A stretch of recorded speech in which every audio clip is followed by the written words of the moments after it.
ਓਮ ਸ਼ਾਂਤੀ। ਅੱਜ 28/7/2023 ਦੀ ਬਾਣੀ ਹੈ। ਬਾਬਾ ਕਹਿੰਦੇ ਨੇ, ਮਿੱਠੇ ਬੱਚੇ ਪਾਵਨ ਬਣਨ ਦੇ ਲਈ ਆਪਣੇ ਸਵਧਰਮ ਵਿੱਚ ਰਹੋ ਅਤੇ ਅੱਜ ਸ਼ਰੀਰੀ ਬਣ ਇੱਕ ਬਾਪ ਨੂੰ ਯਾਦ ਕਰੋ। ਅੱਜ ਬਾਬਾ ਨੇ ਆਪਣੇ ਬੱਚਿਆਂ ਨੂੰ ਪ੍ਰਸ਼ਨ ਪੁੱਛਿਆ, ਕਿਸ ਵਿਧੀ ਨਾਲ ਨਵੇਂ ਸਟੂਡੈਂਟਸ ਦੇ ਗਿਆਨ ਦਾ ਰੰਗ ਲੱਗ ਸਕਦਾ ਹੈ। ਅੱਜ ਬਾਬਾ ਦਾ ਉੱਤਰ ਹੈ, ਉਹਨਾਂ ਨੂੰ ਪਹਿਲੇ 7 ਰੋਜ਼ ਦੀ ਭੱਠੀ ਵਿੱਚ ਬਿਠਾਓ। ਕਾਇਦਾ ਹੈ, ਜਦੋਂ ਕੋਈ ਵੀ ਆਉਂਦਾ ਹੈ ਤਾਂ ਪਹਿਲੇ ਤੋਂ ਫਾਰਮ ਭਰਾਓ। ਪਹਿਲੇ 7 ਰੋਜ਼ ਦੀ ਭੱਠੀ ਵਿੱਚ ਪਏ ਤਾਂ ਪੂਰਾ ਰੰਗ ਲੱਗੇ। ਤੁਸੀਂ ਬ੍ਰਾਹਮਣੀਆਂ ਗਿਆਨ ਦੀ ਭੂ ਕਰ ਆਪ ਸਮਾਨ ਬਣਾਉਂਦੀਆਂ ਹੈ। ਤੁਸੀਂ ਜਾਣਦੇ ਹੋ, ਹੁਣ ਦੇਵਤਾ ਧਰਮ ਦੀ ਸੈਪਲਿੰਗ ਲੱਗ ਰਹੀ ਹੈ। ਜੋ ਇਸ ਘਰਾਣੇ ਦੀਆਂ ਆਤਮਾਵਾਂ ਹੋਣਗੀਆਂ, ਉਹ ਮਹਾਰੋਗੀ ਤੋਂ ਨਿਰੋਗੀ ਬਣਨ ਦੇ ਪੁਰਸ਼ਾਰਥ ਵਿੱਚ ਲੱਗ ਜਾਣਗੀਆਂ। ਗੀਤ ਹੈ ਅੱਜ ਦਾ, ਮਹਿਫਿਲ ਵਿੱਚ ਜਲ ਉੱਠੀ ਸ਼ਮਾ। ਓਮ ਸ਼ਾਂਤੀ। ਬੱਚਿਆਂ ਨੂੰ ਓਮ ਸ਼ਾਂਤੀ ਦਾ ਅਰਥ ਤਾਂ ਸਮਝਾਇਆ ਹੋਇਆ ਹੈ। ਓਮ ਮਤਲਬ ਅਹਿਮ। ਅਹਿਮ ਕੌਣ? ਆਤਮਾ ਅਤੇ ਮੇਰਾ ਸਰੀਰ, ਕਰਮ ਇੰਦਰੀਆਂ। ਆਤਮਾ ਦਾ ਸਾਧਰਮ ਹੈ ਹੀ ਸਾਇਲੈਂਸ। ਆਤਮਾ ਕਿਸ ਦੀ ਸੰਤਾਨ ਹੈ? ਕਹਾਂਗੇ ਪਰਮ ਪਿਤਾ ਪਰਮਾਤਮਾ ਦੀ। ਉਹ ਵੀ ਸਾਇਲੈਂਸ ਹੈ। ਆਤਮਾ ਸਾਇਲੈਂਸ, ਵਰਲਡ ਸ਼ਾਂਤੀ ਤਾਂ ਵਿੱਚ ਰਹਿੰਦੀ ਹੈ। ਫਿਰ ਪਾਠ ਵਜਾਉਣ ਟਾਕੀ ਵਰਲਡ ਵਿੱਚ ਆਉਂਦੀ ਹੈ। ਹੁਣ ਬੇਹੱਦ ਦਾ ਬਾਪ ਕਹਿੰਦੇ ਹੈ, ਹੇ ਬੱਚੇ ਆਪਣੇ ਸਵਧਰਮ ਵਿੱਚ ਰਹੋ। ਅੱਜ ਸ਼ਰੀਰੀ ਹੋ ਕੇ ਬੈਠੋ। ਬਾਪ ਨੂੰ ਯਾਦ ਕਰੋ। ਉਸ ਬਾਪ ਨੂੰ ਸ਼ਮਾ ਵੀ ਕਹਿੰਦੇ ਹੈ। ਉਹ ਇਹ ਮਹਿਫਿਲ ਹੈ ਪਾਤਿਤ ਮਨੁੱਖਾਂ ਦੀ। ਇਸ ਸਮੇਂ ਇਹ ਪਾਤਿਤ ਦੁਨੀਆ ਹੈ। ਮਨੁੱਖ ਮਾਤਰ ਪਾਤਿਤ ਹੈ। ਸਮਝਾਇਆ ਗਿਆ ਹੈ, ਸਤਯੁਗ ਵਿੱਚ ਭਾਰਤ ਪਾਵਨ ਸੀ। ਗ੍ਰਸਥ ਧਰਮ ਕਿਹਾ ਜਾਂਦਾ ਹੈ, ਜਿਸ ਨੂੰ ਸੁਖ ਧਾਮ ਕਹਿੰਦੇ ਹੈ। ਭਾਰਤ ਪਾਵਨ ਸੀ, ਹੁਣ ਪਾਤਿਤ ਹੈ, ਦੁੱਖ ਧਾਮ ਹੈ। ਇਹ ਚੱਕਰ ਫਿਰਦਾ ਰਹਿੰਦਾ ਹੈ। ਹੁਣ ਇਹ ਹੈ ਕਲਿਆਣਕਾਰੀ ਸੰਗਮ ਯੁੱਗ, ਜਦੋਂ ਕਿ ਪਾਤਿਤ ਮਨੁੱਖ ਸ੍ਰਿਸ਼ਟੀ ਤੇ ਬਾਪ ਨੂੰ ਆਉਣਾ ਪੈਂਦਾ ਹੈ। ਪਾਤਿਤ ਮਨੁੱਖ ਸ੍ਰਿਸ਼ਟੀ ਨੂੰ ਪਾਵਨ ਬਣਾਉਣ। ਪੁਰਾਣੀ ਦੁਨੀਆ ਤੋਂ ਨਈ ਦੁਨੀਆ ਬਾਪ ਰਚਦੇ ਹੀ ਬਣਾਉਂਦੇ ਹੈ, ਜਿਸ ਨੂੰ ਪਰਮ ਪਿਤਾ ਪਰਮਾਤਮਾ ਕਿਹਾ ਜਾਂਦਾ ਹੈ। ਸਭ ਭਗਤਾਂ ਦਾ ਭਗਵਾਨ ਇੱਕ ਹੈ। ਤਾਂ ਬਾਪ ਕਹਿੰਦੇ ਹੈ, ਮੈਨੂੰ ਵੀ ਪਾਤਿਤ ਦੁਨੀਆ ਪਾਤਿਤ ਸਰੀਰ ਵਿੱਚ ਆਉਣਾ ਪੈਂਦਾ ਹੈ। ਪਰਮ ਧਾਮ ਤੋਂ ਇੱਕ ਹੀ ਵਾਰ ਆਉਂਦਾ ਹਾਂ, ਭਾਰਤ ਨੂੰ ਪਾਵਨ ਦੈਵੀ ਰਾਜ ਬਣਾਉਣ। ਇਸ ਵਰਲਡ ਦੀ ਹਿਸਟਰੀ ਜਿਓਗ੍ਰਾਫੀ ਨੂੰ ਕੋਈ ਜਾਣਦੇ ਨਹੀਂ ਹੈ, ਕਿਉਂਕਿ ਸਭ ਨਾਸਤਿਕ ਹੈ। ਇੱਕ ਵੀ ਆਸਤਿਕ ਮਨੁੱਖ ਨਹੀਂ। ਬਾਪ ਨੂੰ ਨਾ ਜਾਣਨ ਦੇ ਕਾਰਨ ਨਿਧਨ ਦੇ ਬਣ ਜਾਂਦੇ ਹੈ। ਆਪਸ ਵਿੱਚ ਲੜਦੇ ਝਗੜਦੇ ਰਹਿੰਦੇ ਹੈ।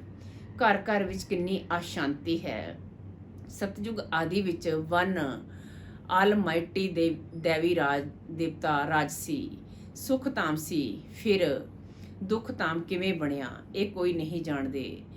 ਗਿਆਨ ਹੈ ਬ੍ਰਹਮਾ ਦਾ, ਭਗਤੀ ਹੈ ਬ੍ਰਹਮਾ ਦੀ ਰਾਤ। ਸੰਨਿਆਸੀ ਲੋਕ ਕਹਿੰਦੇ ਹੈ, ਗਿਆਨ ਭਗਤੀ ਅਤੇ ਵੈਰਾਗ।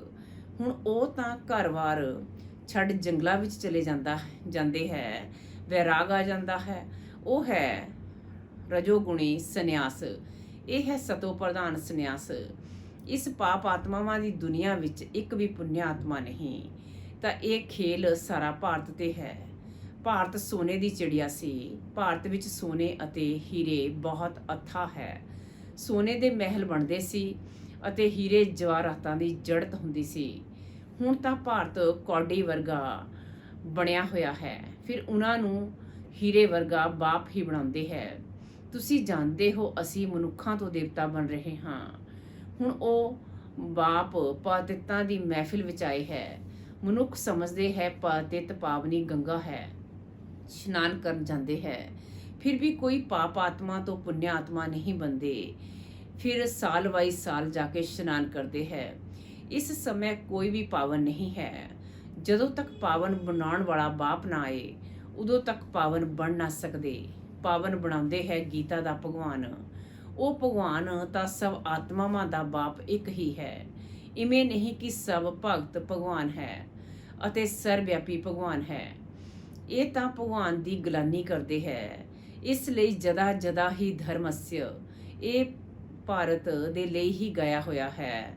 ਜੋ ਬਾਪ ਆ ਕੇ ਭਾਰਤ ਨੂੰ ਹੀਰੇ ਵਰਗਾ ਬਣਾਉਂਦੇ ਹੈ, ਉਹਨਾਂ ਦੀ ਕਿੰਨੀ ਨਿੰਦਾ ਕਰਦੇ ਹੈ। ਰਿਸ਼ੀ ਮੁਨੀ ਫਿਰ ਕਹਿੰਦੇ ਆਏ, ਰਚਦਾ ਅਤੇ ਰਚਨਾ ਬੇਅੰਤ ਹੈ। ਮਤਲਬ ਨੀਤੀ ਹੈ। ਅਸੀਂ ਨਹੀਂ ਜਾਣਦੇ ਅਤੇ ਅੱਜ ਕੱਲ੍ਹ ਤੇ ਮਨੁੱਖ ਫਿਰ ਕਹਿ ਦਿੰਦੇ ਸਰਵਿਆਪੀ ਹੈ। ਬਾਪ ਕਹਿੰਦੇ ਹੈ, ਇਵੇਂ ਤਾਂ ਜਦੋਂ ਬਣ ਜਾਂਦੇ ਹੈ ਉਦੋਂ ਮੈਂ ਆ ਕੇ ਪਾਪ ਆਤਮਾ ਤੋਂ ਪੁੰਨ ਆਤਮਾ ਦੇਵਤਾ ਬਣਾਉਂਦਾ ਹਾਂ। ਸਭ ਦਾ ਸਦਗਤੀ ਦਾਤਾ ਹੈ ਹੀ ਇੱਕ, ਉਹੀ ਆ ਕੇ ਪਾਤਿਤ ਤੋਂ ਪਾਵਨ ਬਣਾਏ ਲਾਇਕ ਬਣਾਉਂਦੇ ਹੈ। ਬੱਚਿਆਂ ਨੂੰ ਵਰਸਾ ਦਿੰਦੇ ਹੈ। ਲੌਕਿਕ ਬਾਪ ਕੋਲੋਂ ਮਿਲਿਆ ਹੈ ਅਲਪਕਾਲ ਦਾ ਵਰਸਾ। ਬੇਹੱਦ ਦਾ ਬਾਪ ਕਹਿੰਦੇ ਹੈ, ਮੈਂ ਤੁਹਾਨੂੰ 21 ਜਨਮ ਦੇ ਲਈ ਵਰਸਾ ਦਿੰਦਾ ਹਾਂ, ਪਵਿੱਤਰਤਾ ਦਾ, ਸ਼ਾਂਤੀ ਅਤੇ ਸੁਖ ਦਾ, ਜੋ ਲੌਕਿਕ ਬਾਪ ਦੇ ਨਾ ਸਕੇ। ਉਹ ਬਾਪ ਵੀ ਹੈ, ਸਿੱਖਿਅਕ ਵੀ ਹੈ, ਗਿਆਨ ਦਾ ਸਾਗਰ ਵੀ ਹੈ। ਬਾਪ ਦੀ ਮਹਿਮਾ ਬੜੀ ਉੱਚ ਹੈ। ਮਨੁੱਖ ਸ੍ਰਿਸ਼ਟੀ ਦਾ ਬੀਜ ਰੂਪ ਵੀ ਹੈ। ਇਹ ਮਨੁੱਖ ਸ੍ਰਿਸ਼ਟੀ ਦਾ ਵੈਰਾਈਟੀ ਧਰਮਾਂ ਦਾ ਝਾੜ ਹੈ। ਆਦਿ ਸਨਾਤਨ ਦੇਵੀ ਦੇਵਤਾ ਧਰਮ ਹੈ ਸਤਜੁਗ ਦਾ। ਉਹਨਾਂ ਤੋਂ ਫਿਰ ਹੋਰ ਧਰਮ ਇਮਰਜ ਹੁੰਦੇ ਹੈ। ਹੁਣ ਤੁਸੀਂ ਬ੍ਰਾਹਮਣ ਧਰਮ ਦੇ ਬਣੇ ਹੋ। ਇਹਨਾਂ ਤੋਂ ਪਹਿਲੇ ਸ਼ੂਦਰ ਧਰਮ ਦੇ ਸੀ। ਹੁਣ ਬ੍ਰਾਹਮਣਾਂ ਤੋਂ ਫਿਰ ਤੋਂ ਦੇਵਤਾ, ਫਿਰ ਤੋਂ ਸੋ ਸ਼ਤਰੀਆ ਬਣੋਗੇ। ਇਹ 84 ਦਾ ਚੱਕਰ ਲਗਾਉਣਾ ਪੈਂਦਾ ਹੈ। ਸਤਜੁਗ ਵਿੱਚ ਵੀ ਪਹਿਲੇ ਤੁਸੀਂ ਆਓਗੇ। ਗਾਇਆ ਵੀ ਜਾਂਦਾ ਹੈ, ਆਤਮਾ ਪਰਮਾਤਮਾ ਅਲੱਗ ਰਹੇ ਬਹੁਕਾਲ। ਗੀਤ ਵਿੱਚ ਵੀ ਸੁਣਿਆ, ਚਾਰੇ ਪਾਸੋਂ ਲਗਾਏ ਫੇਰੇ, ਫਿਰ ਵੀ ਹਰ ਦਮ ਦੂਰ ਰਹੇ, ਮਤਲਬ ਬਾਪ ਨਾਲ ਮਿਲ ਨਾ ਸਕੇ। ਹੁਣ ਹੈ ਰਾਵਣ ਰਾਜ। ਰਾਮ ਰਾਜ ਹੈ ਡੀਟੀ ਰਾਜ। ਮਨੁੱਖ ਸਮਝਦੇ ਹੈ ਸਵਰਗ ਨਰਕ ਇੱਥੇ ਹੀ ਹੈ, ਪਰ ਇਵੇਂ ਹੋ ਨਹੀਂ ਸਕਦਾ। ਮਨੁੱਖ ਮਰਦਾ ਹੈ ਤਾਂ ਕਹਿੰਦੇ ਹੈ ਸਵਰਗਵਾਸੀ ਹੋਇਆ, ਤਾਂ ਜ਼ਰੂਰ ਨਰਕ ਵਿੱਚ ਸੀ, ਤਾਂ ਜ਼ਰੂਰ ਪੁਨਰ ਜਨਮ ਨਰਕ ਵਿੱਚ ਹੀ ਲੈਣਾ ਪਵੇਗਾ।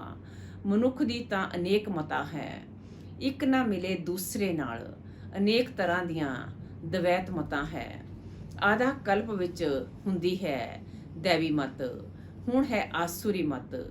ਭਾਰਤ ਵਾਸੀ ਜਿਸ ਭਗਵਾਨ ਨੂੰ ਯਾਦ ਕਰਦੇ ਹੈ, ਉਸ ਪਰਲੌਕਿਕ ਬਾਪ ਨੂੰ ਤਾਂ ਜਾਣਨਾ ਚਾਹੀਦਾ ਹੈ ਨਾ। ਹੁਣ ਭਾਰਤ ਕੌੜੀ ਮਿਸਲ ਹੈ, ਉਹਨਾਂ ਨੂੰ ਹੀਰੇ ਵਰਗਾ ਬਣਾਉਣਾ ਹੈ। ਗਾਂਧੀ ਅਤੇ ਨਹਿਰੂ ਵੀ ਚਾਹੁੰਦੇ ਸੀ ਭਾਰਤ ਵਿੱਚ ਵਰਲਡ ਆਲਮਾਈਟੀ ਅਥਾਰਟੀ ਰਾਮਰਾਜ ਹੋਵੇ।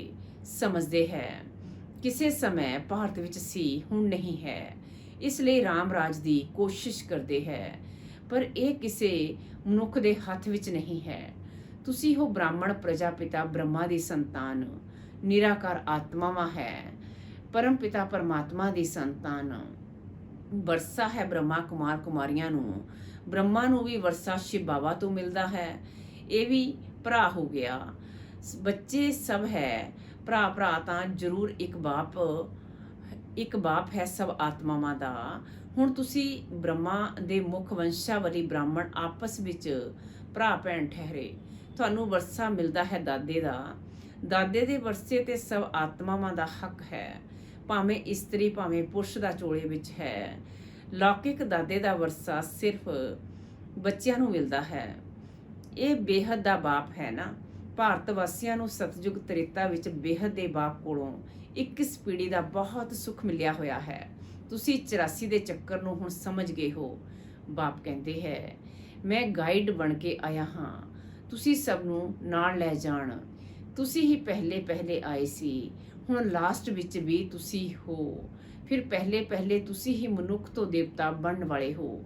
ਦੇਵੀ ਦੇਵਤਾ ਧਰਮ ਵਾਲੇ ਹੀ 84 ਜਨਮ ਲੈਂਦੇ ਹੈ, ਫਿਰ ਨੰਬਰਵਾਰ ਸਭ ਦੇ ਘੱਟ ਜਨਮ ਹੁੰਦੇ ਜਾਂਦੇ ਹੈ। ਹੋਰ ਧਰਮ ਵਾਲਿਆਂ ਦੇ ਜ਼ਰੂਰ ਘੱਟ ਜਨਮ ਹੋਣਗੇ। ਹੁਣ ਉਹ ਆਦਿ ਸਨਾਤਨ ਦੇਵੀ ਦੇਵਤਾ ਧਰਮ ਨਹੀਂ ਹੈ, ਫਿਰ ਤੋਂ ਸਥਾਪਨ ਹੋ ਰਿਹਾ ਹੈ। ਤੁਸੀਂ ਜਾਣਦੇ ਹੋ ਇਬਰਾਹਿਮ ਫਿਰ ਕਦੋਂ ਆਏਗਾ, ਕ੍ਰਾਈਸਟ ਕਿੰਨੇ ਸਮੇਂ ਬਾਅਦ ਆਏਗਾ। ਇਹ ਵਰਲਡ ਦੀ ਹਿਸਟਰੀ ਜਿਓਗ੍ਰਾਫੀ ਮਨੁੱਖ ਹੀ ਤਾਂ ਜਾਣਨਗੇ ਨਾ। ਬਾਪ ਸਮਝਾਉਂਦੇ ਹੈ, ਜਦੋਂ ਸਭ ਪਾਪ ਆਤਮਾ ਬਣ ਜਾਂਦੇ ਹੈ, ਉਦੋਂ ਮੈਂ ਆ ਕੇ ਪੁੰਨ ਆਤਮਾ ਬਣਾਉਂਦਾ ਹਾਂ। ਜੋ ਕਲਪ ਪਹਿਲੇ ਬਣੇ ਸੀ ਸੈਪਲਿੰਗ ਲੱਗ ਰਿਹਾ ਹੈ। ਸਤਯੁਗ ਵਿੱਚ ਸੀ ਇੱਕ ਧਰਮ, ਹੁਣ ਤਾਂ ਕਲਯੁਗ ਵਿੱਚ ਅਨੇਕ ਧਰਮ ਹੈ। ਪਤਿਤ ਆਤਮਾਵਾਂ ਦੀ ਮਹਿਫਿਲ ਹੈ। ਬਾਪ ਆਉਂਦੇ ਹੈ ਸਭ ਨੂੰ ਪਾਵਨ ਬਣਾਉਣ। ਸਦਗਤੀ ਦੇਣ ਵਾਲਾ ਉਹ ਇੱਕ ਹੈ। ਮਾਇਆ ਰਾਵਣ ਦੁਰਗਤੀ ਕਰਦੀ, ਇਸ ਲਈ ਦੇਵਤਾਂ ਦੇ ਅੱਗੇ ਜਾ ਕੇ ਗਾਉਂਦੇ ਹੈ, ਮੁਝ ਨਿਰਗੁਣ ਹਰੇ ਵਿੱਚ ਕੋਈ ਗੁਣ ਨਹੀਂ।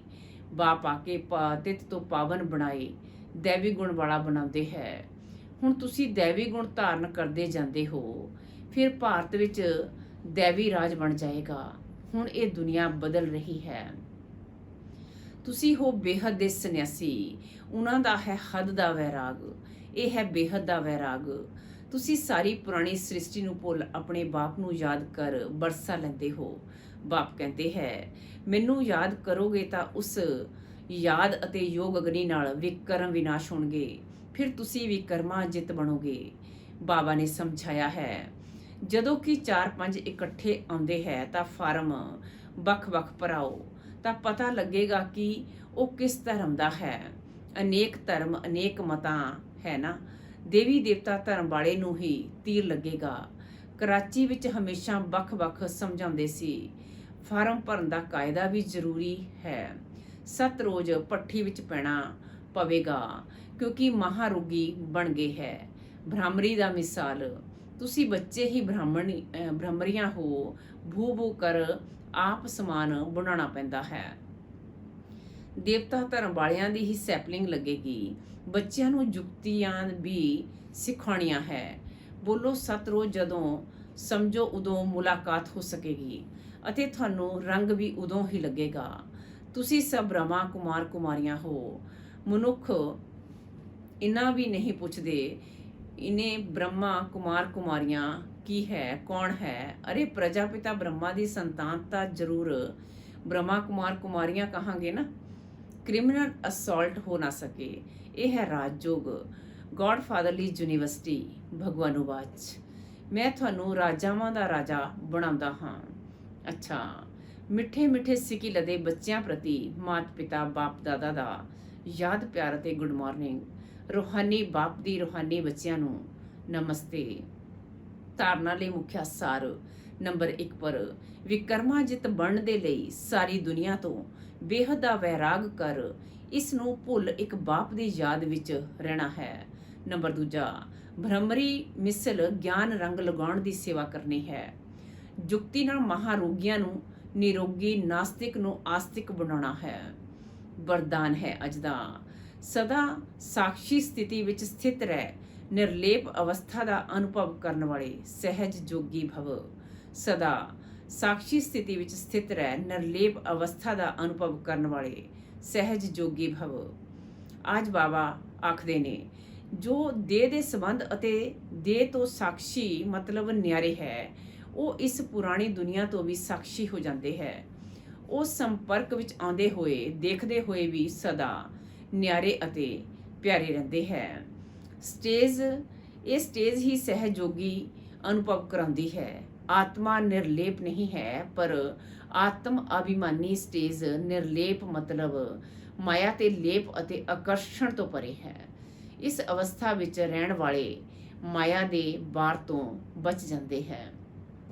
ਸਲੋਗਨ ਅੱਜ ਦਾ, ਸ਼ੁਭ ਭਾਵਨਾ ਅਤੇ ਸ਼ੁਭ ਕਾਮਨਾ ਦੁਆਰਾ ਸੂਖਸ਼ਮ ਸੇਵਾ ਕਰਨ ਵਾਲੇ ਹੀ ਮਹਾਨ ਆਤਮਾ ਹੈ। ਸ਼ੁਭ ਭਾਵਨਾ ਅਤੇ ਸ਼ੁਭ ਕਾਮਨਾ ਦੁਆਰਾ ਸੂਖਸ਼ਮ ਸੇਵਾ ਕਰਨ ਵਾਲੇ ਹੀ ਮਹਾਨ ਆਤਮਾ ਹੈ। ਮਾਤੇਸ਼ਵਰੀ ਜੀ ਦੇ ਮਹਾਵਾਕ, ਪਰਮਾਤਮਾ ਇੱਕ ਹੈ, ਬਾਕੀ ਸਰਵ ਮਨੁੱਖ ਆਤਮਾਵਾਂ ਹੈ। ਪਰਮਾਤਮਾ ਇੱਕ ਹੈ, ਬਾਕੀ ਸਰਵ ਮਨੁੱਖ ਆਤਮਾਵਾਂ ਹੈ। ਮਾਤੇਸ਼ਵਰੀ ਜੀ ਕਹਿੰਦੇ ਨੇ, ਹੁਣ ਇਹ ਸਾਰੀ ਦੁਨੀਆ ਜਾਣਦੀ ਹੈ ਕਿ ਪਰਮਾਤਮਾ ਇੱਕ ਉਹ ਸਰਵ ਸ਼ਕਤੀਵਾਨ ਹੈ, ਮਾਨਾ ਜਾਨੀ ਜਾਣਨਹਾਰ ਹੈ। ਇਵੇਂ ਤਾਂ ਸਾਰੀ ਦੁਨੀਆ ਖੁਦ ਵੀ ਕਹਿੰਦੀ ਹੈ, ਅਸੀਂ ਪਰਮਾਤਮਾ ਦੀ ਸੰਤਾਨ ਹਾਂ। ਪਰਮਾਤਮਾ ਇੱਕ ਹੈ। ਭਾਵੇਂ ਕੋਈ ਧਰਮ ਵਾਲਾ ਵੀ ਹੋਵੇ, ਉਹ ਵੀ ਪਰਮਾਤਮਾ ਨੂੰ ਹੀ ਮੰਨਦੇ ਹੈ। ਉਹ ਵੀ ਆਪਣੇ ਨੂੰ ਪਰਮਾਤਮਾ ਦੁਆਰਾ ਭੇਜਿਆ ਹੋਇਆ ਸੰਦੇਸ਼ ਵਾਹਕ ਸਮਝਦੇ ਹੈ। ਇਵੇਂ ਹੀ ਸੰਦੇਸ਼ ਲੈ ਕੇ ਆਪਣੇ ਧਰਮ ਦੀ ਸਥਾਪਨਾ ਕਰਦੇ ਹੈ। ਜਿਵੇਂ ਗੁਰੂ ਨਾਨਕ ਨੇ ਵੀ ਪਰਮਾਤਮਾ ਦੀ ਇੰਨੀ ਵਡਿਆਈ ਕੀਤੀ ਕਿ ਇੱਕ ਓਮਕਾਰ ਸਤਨਾਮ। ਇੱਕ ਓਮਕਾਰ ਦਾ ਅਰਥ ਹੈ ਪਰਮਾਤਮਾ ਇੱਕ ਹੈ। ਸਤਨਾਮ ਮਤਲਬ ਉਸ ਦਾ ਨਾਮ ਸਤਿਆ ਹੈ। ਤਾਂ ਗੋਇਆ ਪਰਮਾਤਮਾ ਨਾਮ ਰੂਪ ਵਾਲਾ ਵੀ ਹੀ ਅਵਿਨਾਸ਼ੀ ਹੈ। ਅਕਾਲ ਮੂਰਤ ਵੀ ਹੈ ਤਾਂ ਫਿਰ ਕਰਤਾ ਪੁਰਖ ਵੀ ਹੀ ਮੰਨਿਆ। ਉਹ ਖੁਦ ਅਕਰਤਾ ਹੁੰਦੇ ਹੋਏ ਵੀ ਕਿਵੇਂ ਬ੍ਰਹਮਾ ਤਨ ਦੁਆਰਾ ਕਰਤਾ ਪੁਰਖ ਵੀ ਬਣਦਾ ਹੈ। ਹੁਣ ਇਹ ਸਾਰੀ ਮਹਿਮਾ ਇੱਕ ਪਰਮਾਤਮਾ ਦੀ ਹੈ। ਹੁਣ ਮਨੁੱਖ ਇਤਨਾ ਸਮਝਦੇ ਹੋਏ ਫਿਰ ਵੀ ਕਹਿੰਦੇ ਹੈ ਈਸ਼ਵਰ ਸਰਵਤ ਹੈ। ਅਹਮ ਆਤਮਾ ਸੋ ਪਰਮਾਤਮਾ ਹਾਂ। ਜੇਕਰ ਸਾਰੇ ਪਰਮਾਤਮਾ ਠਹਿਰੇ ਫਿਰ ਇੱਕ ਓਮਕਾਰ ਇਹ ਮਹਿਮਾ ਕਿਸ ਪਰਮਾਤਮਾ ਦੀ ਕਰਦੇ ਹੈ। ਇਹ ਵੀ ਸਬੂਤ ਹੈ ਕਿ ਪਰਮਾਤਮਾ ਇੱਕ ਹੈ। ਡਾਇਰੈਕਟ ਈਸ਼ਵਰੀ ਗਿਆਨ ਨਾਲ ਸਫਲਤਾ। ਇਹ ਜੋ ਸਾਨੂੰ ਈਸ਼ਵਰੀ ਗਿਆਨ ਮਿਲ ਰਿਹਾ ਹੈ ਉਹ ਡਾਇਰੈਕਟ ਗਿਆਨ ਸਾਗਰ ਪਰਮਾਤਮਾ ਦੁਆਰਾ ਮਿਲ ਰਿਹਾ ਹੈ। ਇਸ ਗਿਆਨ ਨੂੰ ਅਸੀਂ ਈਸ਼ਵਰੀ ਗਿਆਨ ਕਹਿੰਦੇ ਹਾਂ ਕਿਉਂਕਿ ਇਸ ਗਿਆਨ ਨਾਲ ਮਨੁੱਖ ਆਦਿ ਮੱਧ ਅੰਤ ਸੁਖ ਪਾਉਂਦੇ ਹੈ। ਮਤਲਬ ਜਨਮ ਜਨਮੰਤਰ ਦੁੱਖ ਦੇ ਬੰਧਨ ਤੋਂ ਛੁੱਟ ਜਾਂਦੇ ਹੈ, ਕਰਮ ਬੰਧਨ ਵਿੱਚ ਨਹੀਂ ਆਉਂਦੇ। ਇਸ ਲਈ ਇਸ ਨੂੰ ਅਵਿਨਾਸ਼ੀ ਗਿਆਨ ਕਿਹਾ ਜਾਂਦਾ ਹੈ। ਹੁਣ ਇਹ ਅਵਿਨਾਸ਼ੀ ਗਿਆਨ ਇੱਕ ਹੀ ਪਰਮਪਿਤਾ ਪਰਮਾਤਮਾ ਦੁਆਰਾ ਸਾਨੂੰ ਪ੍ਰਾਪਤ ਹੁੰਦਾ ਹੈ ਕਿਉਂਕਿ ਉਹ ਖੁਦ ਅਵਿਨਾਸ਼ੀ ਹੈ। ਬਾਕੀ ਤਾਂ ਸਭ ਮਨੁੱਖ ਆਤਮਾਵਾਂ ਜਨਮ ਮਰਨ ਦੇ ਚੱਕਰ ਵਿੱਚ ਆਉਣ ਵਾਲੀਆਂ ਹੈ। ਇਸ ਲਈ ਉਹਨਾਂ ਤੋਂ ਮਿਲਿਆ ਹੋਇਆ ਗਿਆਨ ਸਾਨੂੰ ਕਰਮ ਬੰਧਨ ਤੋਂ ਛੁਟਕਾਰਾ ਦੇਣ ਵਾਲਾ ਨਹੀਂ ਹੈ। ਇਸ ਕਾਰਨ ਉਹਨਾਂ ਦੇ ਗਿਆਨ ਨੂੰ ਮਿਥਿਆ ਗਿਆਨ ਅਤੇ ਅਵਿਨਾਸ਼ੀ ਗਿਆਨ ਕਹਾਂਗੇ। ਪਰ ਇਹ ਦੇਵਤਾ ਸਦਾ ਅਮਰ ਹੈ ਕਿਉਂਕਿ ਇਹਨਾਂ ਦੇ ਅਵਿਨਾਸ਼ੀ ਪਰਮਾਤਮਾ ਦੁਆਰਾ ਇਹ ਅਵਿਨਾਸ਼ੀ ਗਿਆਨ ਪ੍ਰਾਪਤ ਕੀਤਾ ਹੈ। ਤਾਂ ਇਸ ਤੋਂ ਸਾਬਿਤ ਹੈ ਕਿ ਪਰਮਾਤਮਾ ਵੀ ਇੱਕ ਹੈ ਅਤੇ ਉਸ ਦਾ ਗਿਆਨ ਵੀ ਇੱਕ ਹੈ। ਇਸ ਗਿਆਨ ਵਿੱਚ ਦੋ ਮੁੱਖ ਗੱਲਾਂ ਬੁੱਧੀ ਵਿੱਚ ਰੱਖਣੀਆਂ ਹੈ। ਇੱਕ ਤਾਂ ਇਸ ਵਿੱਚ ਵਿਕਾਰੀ ਕਲਯੁਗੀ ਸੰਗ ਦੋਸ਼ ਤੋਂ ਦੂਰ ਰਹਿਣਾ ਹੈ ਅਤੇ ਦੂਸਰੀ ਗੱਲ ਕਿ ਮਲੇਸ਼ ਖਾਣ ਪਾਨ ਆਦਿ ਦੀ ਪਰਹੇਜ਼ ਰੱਖਣੀ ਹੈ। ਇਸ ਪਰਹੇਜ਼ ਰੱਖਣ ਨਾਲ ਹੀ ਜੀਵਨ ਸਫਲ ਹੁੰਦੀ ਹੈ। ਅੱਛਾ, ਓਮ ਸ਼ਾਂਤੀ।